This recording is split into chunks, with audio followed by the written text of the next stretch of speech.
ئەم پرۆسەیە ئەم پرسە بەبێ یاسا ناکری ئەنجام بدرێ، چونکە هیچ شەرعیەتی نابی. یاساش دەبی لە پەرلەمان دەربچی، بۆ ئەمە دەبی پەرلەمانیش کارا بکرێتەوە. ئەمە خاڵێکە کە پرانسیپێکە کە یەکێتی بە جددی پێی لە سەدا دەگری، چەتی چاوەڕوانی کارەکردنەوەی پەرلەمانەکە.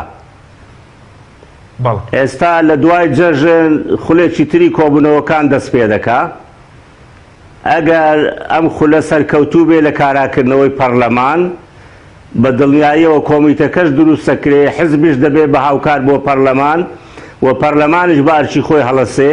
کەواتە ئەوەندەی کە من لە پەیامەکەی بەڕێز دەیخوێنمەوە تاوەکو پەرلەمان کارە نەکرێتەوە، ئێوە ئەندامی کۆمیتەکەتان دیاری ناکەن. تا ئێستا وا بووە. زۆر باشە. لەبەرەوەی خەرکی کوردستانیش دەبێ ببینی زەمینە لەبارە، ببینی ئەو هەنگاوە سەرەکەی وەکو نەوتەکەی لێنێ. نەوتەکە یعنی لەبیرتانە نەوتەکە بە ناوی ئەوەی کە ئەمە دەبابۆت باسکەم، بە ناوی ئەوەی کە سربەخۆی ئابووری دروستەکە و بە ناوی ئەوەی کە کوردستان دەخاتە سەر نەخشەی وزەی جیهانی، کەچی بینی تا کوردستانی خستە سەرساجی عەلی. بینیمان فرۆشتنی نەوتەکە چی لە خەرکی کوردستان کرد.